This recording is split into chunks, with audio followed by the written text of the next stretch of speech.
जय श्री सीताराम।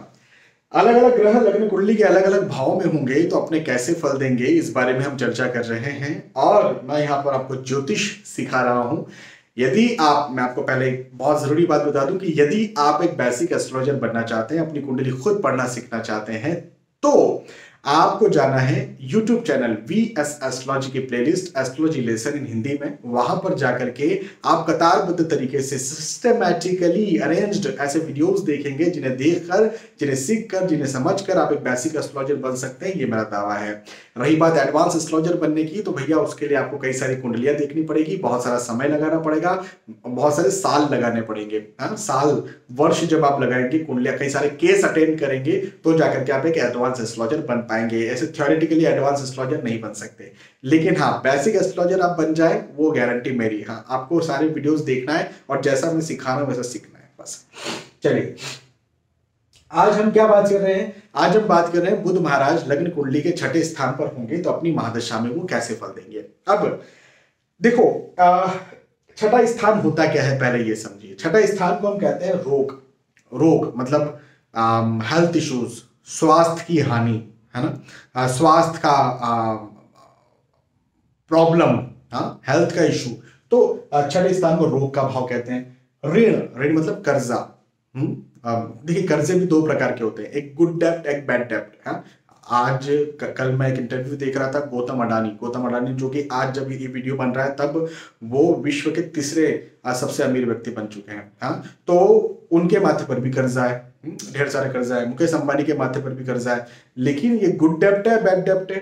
तो चूंकि वो यदि अपनी खुद की एसेट्स भी बढ़ा रहे हैं और वो कर्जे से कमा करके जहां से कर्जा लिया उन्हें भी चुका रहे हैं, तो ऑब्वियसली ये गुड डेप्ट है। तो गुड डेप्ट या अच्छा कर्जा लेना जो कि कमा करके दे वो तो अच्छी बात होती है, लेकिन बुरा कर्जा, तो वैसे तो ये भाव जो है बुरे कर्जे और अच्छे कर्जे दोनों का ही भाव है।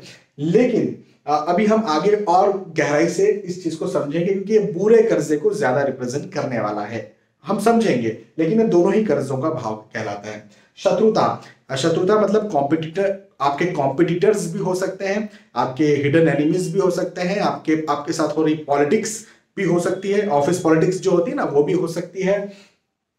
कोर्ट केस, लिटिगेशन का भाव भी ये होता है। अच्छा, यहां पर यदि बुध महाराज बैठेंगे तो यहां पे तो अपने फल देंगे, बिल्कुल देंगे। लेकिन यहां से जब वो अपने सातवें भाव के भी फल देंगे, अब ये कैसे, क्यों देंगे सातवें भाव के फल? तो बुध का एक सिद्धांत है कि वो जहां बैठते हैं वहां के फल देते हैं, लेकिन जहां बैठते हैं वहां से सातवीं दृष्टि रखते हैं। तो बुध की सातवीं दृष्टि होती है। तो सातवीं दृष्टि कहां आएगी? 1 2 3 4 5 6 7, तो यहां पर आएगी। इसलिए सातवें भाव के फल भी मतलब 12वें भाव के फल देंगे। यहां से सातवां भाव क्या होता है? कुंडली का 12वां भाव है कि नहीं? तो ये आप समझ गए। अब बुध कौन है? तो बुध बुद्धि के कारक ग्रह हैं, है ना। तो बुद्धि के कारक ग्रह हैं, तो इसका भी एक अपना इफेक्ट पड़ने वाला है। अच्छा, अब आप ये समझिए कि मैं हमेशा ये बात कहता रहता हूं, और बिल्कुल ये बात फैक्ट भी है कि अलग अलग लग्न की कुंडलियों में अलग अलग ग्रह अलग अलग जगहों पर अपनी महादशा में अपने अलग अलग फल देते हैं। हो सकता है यही बुध जो हो वो अलग कुंडली हो जाए, यहां बैठे तो मैं बोलूं अच्छे हैं, और वही बुध के अलग कुंडली हो जाए, वही बुध यहां बैठे मैं बोलूं खराब है। एक जगह पर वही बुध जो है वो अपने अच्छे भी फल दे सकते हैं, खराब भी फल दे सकते हैं। केवल जो है वो नंबर चेंज हो गया, लग्न की कुंडली चेंज हो गई, है ना। तो इसका बहुत बड़ा प्रभाव पड़ता है। ये मैं हमेशा कहते रहता हूं। लेकिन ये बात भी मैं कहता हूं कि छठवें, आठवें या 12वें भाव में कोई भी ग्रह बैठेगा तो वो अपने सामान्यतः खराब फल देगा। सामान्यतः उसने अपने खराब फल देना है, चाहे राहु केतु बैठे हो, चाहे शुक्र। एक व्यक्ति मेरे पास आया, सर शुक्र महाराज द्वादश स्थान में अपने बहुत अच्छे फल देते हैं, आप क्या बात कर रहे हो, खराब फल देते हैं। मैंने कहा भैया कितनी कुंडलियां आपने देखी?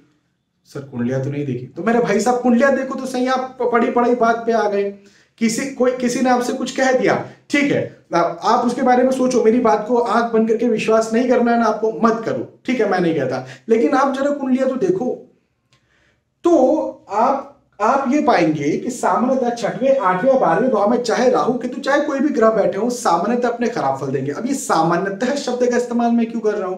क्योंकि विशेष परिस्थितियों में अच्छे फल दे सकते हैं। वो विशेष परिस्थितियां कितने % हो सकती हैं?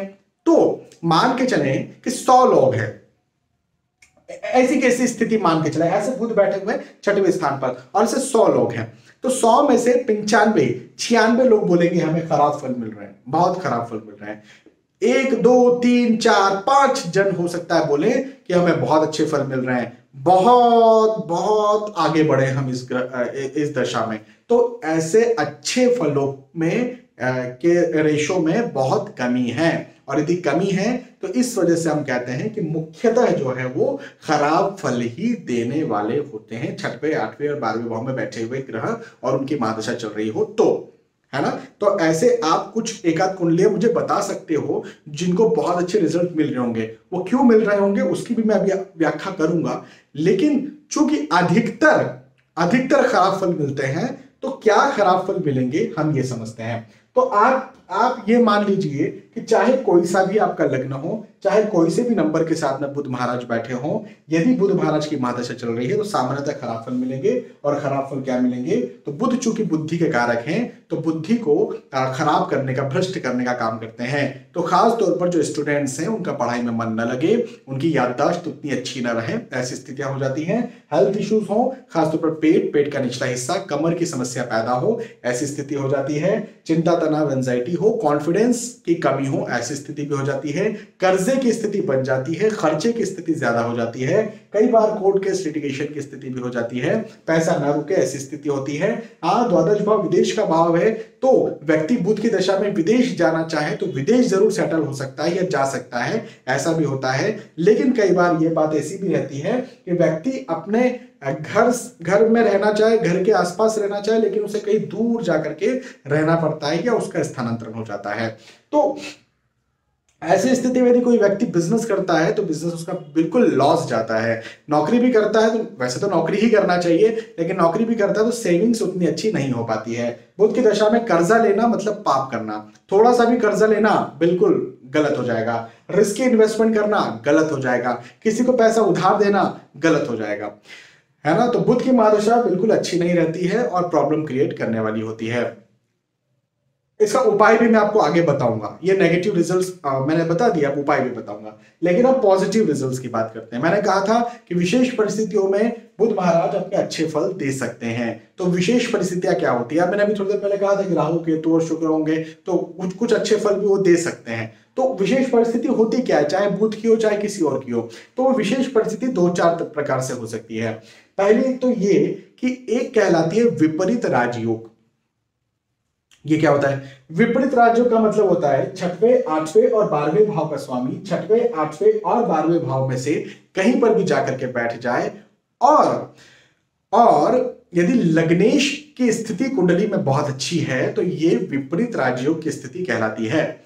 और ज्यादा गहराई से समझना है तो YouTube के सर्च में जाइए, वहां पर लिखिए विपरीत राजयोग VS एस्ट्रोलॉजी और सर्च कर लीजिए, आपको मेरा वीडियो मिल जाएगा, उसको पूरी अच्छी तरह से देख लीजिएगा। तो विपरीत राजयोग में यदि बुध आ गए तो बहुत अच्छे फल अपने देने वाले हैं, या कोई भी ग्रह आ जाता है तो 6वें 8वें 12वें भाव में बहुत अच्छे फल देता है विपरीत राजयोग में। तो राजयोगी शब्द जुड़ गया तो फिर क्या कहना, जमीन से आसमान पे उठा करके बैठा देता है ऐसा ग्रह, पहली बात। दूसरी बात, मान के चले कोई ग्रह विपरीत राजयोग में नहीं है, फिर भी उससे बहुत अच्छे फल उसके जिंदगी में मिल सकते हैं। अब क्या कंडीशन हो सकती है, तो उसकी कंडीशन एक ये हो सकती है कि मान के चले कि यहां पर 2 नंबर लिखा हुआ है, एक उदाहरण देकर के मैं बता रहा हूं कि यहां पर 2 नंबर लिखा हुआ है और शुक्र महाराज यहां बैठे हुए हैं, या यहां पर 2 नंबर लिखा,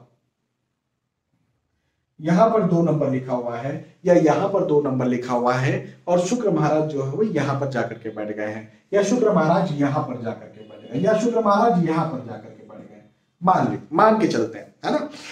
तो अब इससे क्या देखने को आ रहा है, इससे ये देखने को आ रहा है कि मैंने 2 नंबर जो है वो पत्नी के भाव में, पति या पत्नी के भाव में लिख दिया। मतलब 2 नंबर का मतलब क्या होता है, वृषभ राशि, वृषभ राशि के स्वामी शुक्र हो जाते हैं। तो पति या पत्नी के आने के बाद, या इसको इस तरह से कहिए कि विवाह के बाद में इंसान का भाग्योदय हो जाएगा, क्योंकि शुक्र जो है वृषभ राशि, 2 नंबर का मतलब वृषभ राशि के स्वामी शुक्र, तो पति या पत्नी के मालिक भाग्य भाव पर जाकर के बैठ गए, पति या पत्नी के मालिक लाभ भाव या धन भाव पर जाकर के बैठ गए। तो पति पत्नी आए और उसके बाद में भाग्य में वृद्धि हो गई। तो भले ही ये दशा चल रही है लेकिन पति या पत्नी ने भाग्य में वृद्धि कर दी। या वैसे ही संतान को ले लो आप कि संतान भाव पर 2 नंबर लिखा हुआ है, तो संतान जैसे ही आई वैसे ही भाग्य में वृद्धि हो गई, वैसे ही लाभ में, या फिर वैसे ही धन में वृद्धि हो गई, है ना। तो ऐसा कुछ हो सकता है जरूर से। तो ये स्थिति में भले ही विपरीत राजयोग ना हो, भले ही खराब दशा चल रही हो पर्टिकुलर खुद के इंसान की, लेकिन उनके अपनों की वजह से उसके भाग्य में वृद्धि हो जाती है। तो ये भी एक चीज होती है। कई बार ये भी देखा गया है कि भाई पिताजी का भाग्य बहुत अच्छा है, तो वो अपना बिजनेस कर रहे हैं, उनका बिजनेस बहुत अच्छा चल रहा है उनके अपने नाम से टेक्निकली। तो इधर जो बच्चा है वो भी अब यंग हो चुका है, 25 साल, 30 साल, 35 साल या 40 साल जो भी है, तो वो पिताजी के अंडर में काम कर रहा है, पूरा काम वो संभालता है पिताजी का, लेकिन टेक्निकली वो बिजनेस पिताजी के नाम से है। अब पिताजी की किस्मत अच्छी है लेकिन लड़का जो है उसकी किस्मत अच्छी नहीं है, उसकी कुंडली अच्छी नहीं लड़के की, पिताजी की कुंडली बहुत अच्छी है। तो वो लड़का जो है वो पिताजी के साए में रह रहा है और उसकी वजह से वो आगे बढ़ पा रहा है ना, ऐसा भी हो सकता है। तो कई सारी कंडीशंस होती है, लेकिन फिर भी अधिकतर तो यही देखा गया है कि 95% केसेस में, 96% केसेस में सामान्यतः खराब फल देखने को मिलते हैं। तो यहां पर मैंने आपको विस्तार से ये बात समझाई कि क्या खराब फल देखने को मिलते हैं, क्या किस प्रकार से खराब फल देखने को मिलते हैं, लेकिन अच्छे फल क्या देखने को मिलते हैं। मान के चलें कि अच्छी दशा लगी है, हाँ, विपरीत राजयोग में बुध बैठे हुए हैं, भाग्योदय हो गया, तो फिर क्या मिलेगा। तो यहां पर जो मैंने थोड़ी देर पहले आपको समझाया था कि गुड डेब्ट या बैड डेब्ट का एक फॉर्मूला होता है। तो खराब फल मिलेंगे इसका मतलब ये है कि बैड डेब्ट होगा, मतलब बुरा कर्जा होगा माथे पर, लेकिन अच्छे फल मिलेंगे इसका मतलब ये है कि अच्छा कर्जा होगा। अब अच्छा कर्जा मतलब क्या होता है, मतलब ये कि बैंक से मान के चले कि 100 रुपए उधार लिए, उदाहरण के तौर पर मैं समझा रहा हूं, और कितने परसेंट पे लिए, जो है वो 10% पे या 15% मानते, 15% पर 100 रुपए उधार लिए, मतलब 1 साल में बैंक को 115 रुपए लौटाने हैं। तो 100 रुपए उधार लिए मैंने बैंक से, उस 100 रुपए से मैंने कोई बिजनेस किया, उस बिजनेस से मुझे 150 रुपए मिले, मतलब 100 रुपए लगा करके मेरे पास जो है 50 रुपए टोटल आया, तो टोटल 150 रुपए मेरे पास आ गए। अब 1 साल में मेरे पास 150 रुपए आ गए, तो मैंने 115 रुपए जो है वो बैंक को वापस लौटा दिए, और बाकी के बचे हुए जो रुपए थे वो मेरी जेब में आ गए, है ना। तो मैंने अपनी जेब से कोई पैसा नहीं लगाया था, मैंने पैसा बाहर से ही लिया था। तो जिनसे लिया उनको भी मैंने उतना ही कमा करके दिया जितना उन्होंने चाहा था, और मैंने खुद तो कमा लिया, वो तो कमा ही लिया। इसे कहते हैं गुड डेब्ट, इसे कहते हैं अच्छा कर्जा। तो वो अच्छे कर्जे की स्थिति फिर बन जाती है ना।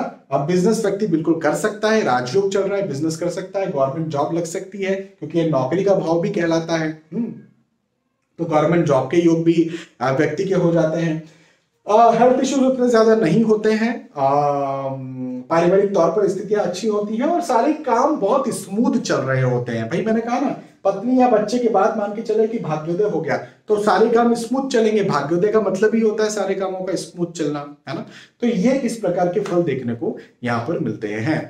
तो यहाँ पर मैंने आपको समझाया कैसे क्या फल मिलते हैं, है ना, बड़े विस्तार से समझाया। अब मैंने आपसे कहा था कि मैं उपाय भी बताऊंगा, तो उपाय के लिए आपको एक जगह जाना पड़ेगा। कौन सी जगह? YouTube चैनल VS एस्ट्रोलॉजी की प्लेलिस्ट सभी ग्रहों के सटीक उपाय, उस प्लेलिस्ट में आप जाइए, और वहां पर जाकर के बुध का आपको एक वीडियो मिलेगा। उस बुध के वीडियो में जैसा जैसा मैंने कहा है वैसा वैसा कर लीजिए, यदि बुध के आपको खराब फल मिल रहे हैं।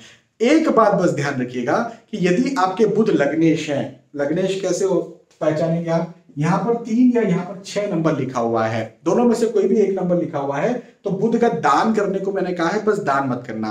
लेकिन 3 या 6 नंबर नहीं लिखा हुआ है तो बुध का दान भी कर सकते हैं, और जैसा जैसा मैंने बताया वैसा वैसा सब कुछ कर सकते हैं, है ना। बस 3 या 6 नंबर यहां लिखा है तो दान मत करना, बाकी जैसा बताया सब कर लेना, ठीक है। तो ये यहाँ पर बुध महाराज के फल मैंने आपको समझाया और बताया। बहुत बहुत धन्यवाद। फिर मिलेंगे आने वाले वीडियोज और एपिसोड्स में, तब तक के लिए आज के इस वीडियो में आपसे विदा चाहूंगा। जय श्री सीताराम।